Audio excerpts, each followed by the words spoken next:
Hola, ¿cómo están? Bueno, estuvimos hablando de cosas así como muy generales del trastorno, uno de los trastornos de personalidad, el narcisismo.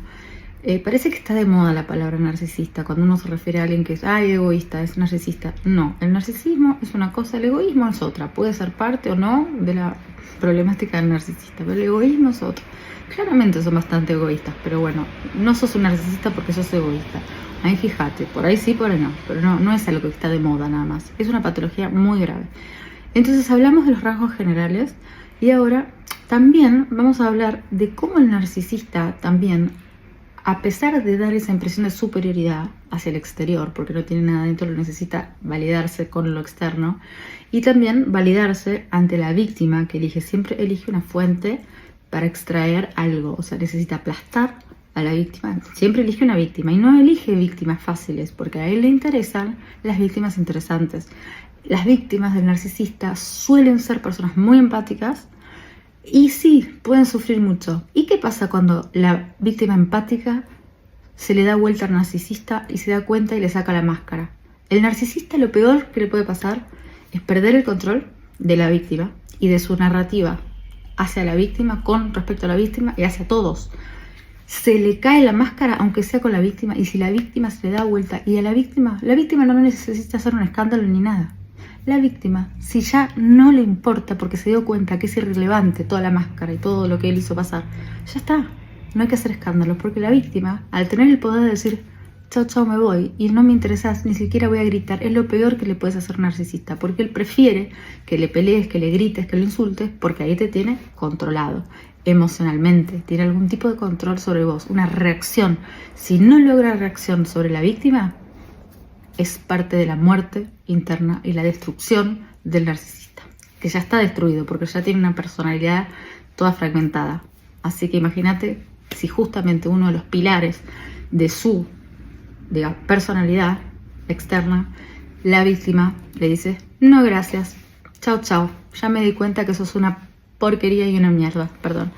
Entonces, esto es un texto que saqué de un canal muy interesante, estoy haciendo mucha investigación, ¿sí? Y The Hidden Mind.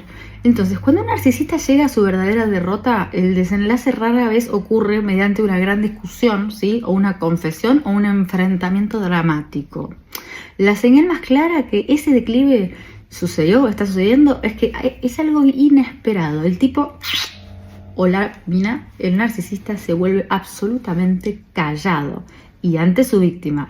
Esto es ante la víctima, porque el que tiene más poder de derrotar al narcisista no es la sociedad, es la víctima. Entonces, no se trata del típico tratamiento del silencio que utiliza para castigar o manipular a la víctima durante la relación. No.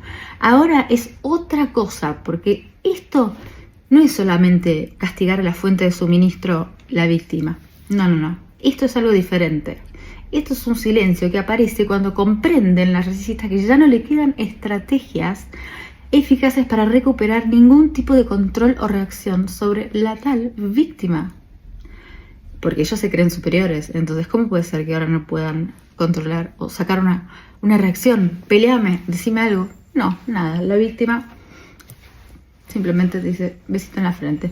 Mientras un narcisista cree que todavía puede influir psicológicamente sobre la víctima, normalmente seguirá intentándolo y haciendo maniobras para engancharla. Puede alternar entre amenazas, explosiones de ira, intimidación, campañas de difamación, incluso una pelea que resulta útil para que él te enganche. Inventa cualquier cosa para enganchar emocionalmente a la víctima y conseguir una reacción. Pero para él lo importante no es ganar una discusión. Para él es mantener algún grado de control psicológico, ¿sí?, de la víctima en todo momento y dominio de una reacción. Hacerla reaccionar para el narcisista ya es más que ganar. No importa que le pelee, porque el narcisista no le importa lo que le dicen, porque él se cree superior. ¿La víctima le va a pelear algo? Buenísimo, que pelee, porque por lo menos la tengo enganchada a mi persona. ¿Entendés? Entonces en el momento puede producirse una retirada total del narcisista con respecto a la víctima, cuando se da cuenta que todas sus estrategias ya no funcionan y las sigue intentando desesperadamente, se empieza a desesperar. No crean que no, se hace el señorito, muy así prolijito, pero se está rompiendo por dentro porque la víctima no está actuando como normalmente actuó y como normalmente él necesita que actúe la víctima. ya no está. Y la víctima no le está haciendo nada, pero él se está rompiendo por dentro porque no consigue más lo que tenía. Y no porque desarrolló empatía, es que el tipo se pone silencioso. De repente es como que desaparece por vergüenza. Pero escuchen, no es por empatía, no es porque haya reconocido el daño que le hizo a la víctima y decidió respetar los límites y se apartó por respeto a la víctima y nada de eso. No, es porque se le terminó el suministro psicológico que buscaba. Y además amenaza eso a su imagen grandiosa que tiene de sí mismo. Por eso se rompe por completo, porque si otra persona no quiere estar más con vos y ni siquiera te hace nada, no te rompes por completo, te podés poner triste, hacer el duelo, pero no, él se rompe porque justamente es su suministro que deja de tener. Es como no tener más agua para tomar. Te morís, él se está muriendo por dentro y no te lo va a decir. La víctima hizo una pared de ladrillos, ¿entendés? Durante el tiempo, y él no se dio cuenta. Y lo peor para el narcisista es que no tiene forma de obtener nunca más el control, ni puede penetrar la pared de ladrillos, porque cuando la víctima ya se cansó de ver siempre lo mismo, no suele suceder siempre, pero cuando la víctima se recupera y puede tardar, ya se cansó de la misma pelotudez del narcisista, la misma narrativa del control. No, querido, no, ya no tenés eso más de mí, no. Entonces, eso hace que no pueda tener ningún tipo de emoción de parte de la víctima. O sea, tener un tipo de emoción de la víctima es un tipo de control.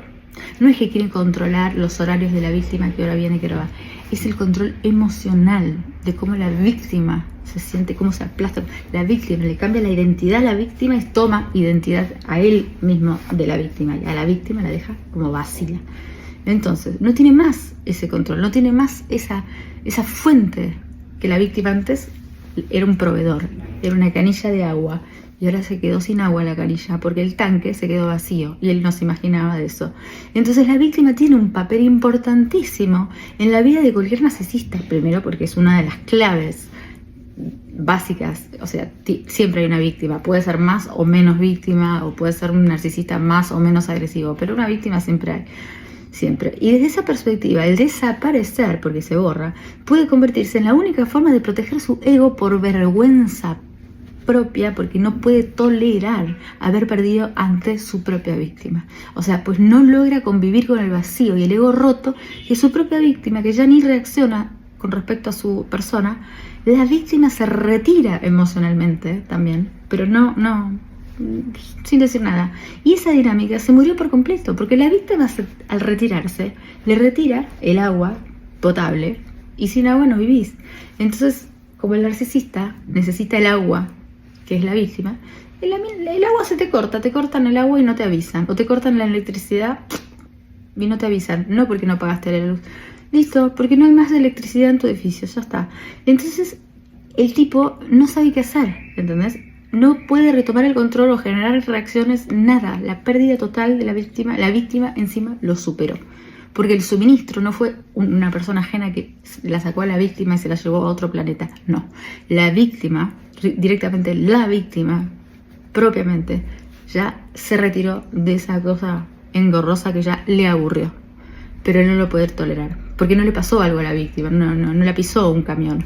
La víctima se retiró de ese lugar porque quiso ella retirarse y nadie más. Y él no puede tolerarlo, porque ni siquiera lo puede mostrar, porque está roto por dentro, que la víctima lo destruyó cuando él se creía superior como para pisarla. Y no fue así, porque demoran las cosas. Pero muchas veces la balanza se da vuelta de la nada. Entonces, en lugar de enfrentarse a la realidad, que perdió la capacidad de manipular a esa persona por completo, entonces la narrativa interna es de que él se tiene que convencer de que se tiene que marchar, porque no puede nunca nadie saber lo importante que fue la víctima. De tan importante perdió el interés de él, que él es tan superior. ¿Cómo se atreve una víctima a no interesarse por mí y no engancharse con mis cosas y que no sea controlada por mí? Porque yo controlo la víctima. No, querido, no tenés personalidad. La víctima sí, la recuperó. Siempre la tuvo porque es sumamente empática la víctima, normalmente del narcisista. La persona empática tiene algo adentro. El narcisista imita la empatía, tiene conocimiento de cómo se comportan las personas ante la empatía. No tiene empatía, pero la imita. La imita y la replica para conseguir un beneficio, para que lo quieran, para que lo dan, para conquistar a la víctima, etc. Eso lo utiliza como una maniobra, pero no la siente, pero la sabe detectar y sabe muy bien cómo crear una personalidad que parezca empática, ¿sí? El psicópata no, el psicópata ya ni le interesa la empatía, pero el narcisista no la siente como el psicópata, pero la utiliza, la estudia y la aplica de una forma como un actor, como parte de su personaje, porque eso le viene bien, le trae beneficios, porque conquista a la gente con su carisma por lo menos, entre otras cosas. Entonces, ya está, el silencio absoluto que este narcisista representa ahora es la fase final del ciclo de abuso con esa víctima determinada. No porque el conflicto se haya resuelto, no, es porque el narcisista percibe que ya no dispone de recursos psicológicos para recuperar ningún tipo de control sobre esa víctima, ya no dispone de más nada. Paradójicamente, ese silencio suele ser una consecuencia del mayor logro de la víctima en realidad. El silencio ahora es el de la víctima. Entonces, haber recuperado su libertad psicológica, y él perdió, porque la víctima es el sostén psicológico también del narcisista. El narcisista no elige cualquier persona, elige empáticos y que son un sostén psicológico, porque necesitan eso para extraer esa cosa de psicología, ese piso, esa identidad que él no tiene. Bueno, cuando deja de responder al miedo, a la culpa, a las provocaciones, a la manipulación del narcisista, el narcisista completamente se rompe a pedazos y ha llegado a su fin. Lo más interesante es que el fin del narcisista no son los demás ni nada, es la propia víctima que él tanto despreciaba. Y pasa a convertirse muchas veces en la expresión de la derrota psicológica de una víctima abusada por un narcisista que finalmente no logró sostener su relato de superioridad y control ante todo. Aplauso para la víctima. Así que si sos una persona que está sufriendo en manos de algo parecido, sin tener que ponerle un nombre, tenés todo el derecho de buscar ayuda. Porque vos no podés ser no sé, el filtro de agua o la canilla de agua de nadie. O te respetan o te vas. No te respetan, te controlan, te utilizan, te sentís mal, porque ninguna víctima está feliz en esa situación para llegar a esto. Empezá a ver tus pensamientos. Ah, no me siento feliz con esta persona. ¿Vale la pena realmente que esté acá en esta relación, metida acá adentro? Fíjate antes, porque vos, si tenés el poder de sacarle el suministro al narcisista siendo una víctima, es porque no tenés por qué seguir siendo víctima desde el principio, ni empezar a ser una víctima. Fíjate con quién te manejas antes de meterte en ese lugar, y si te metes y te sentís mal, pregúntate qué está pasando dentro de vos que te sentís tan mal con esa persona. Y ya está, no hay mucho más que cuestionar. Busca ayuda y salite corriendo de ese lugar. Salí, porque no sos suministro de nadie, ni vos, ni yo, ni el vecino. Cada uno que busque su suministro propio. Nos complementamos, no, porque ya estamos hechos. Nos ayudamos, nos acompañamos. Pero el suministro de tu vida, de tu identidad, no le corresponde a nadie.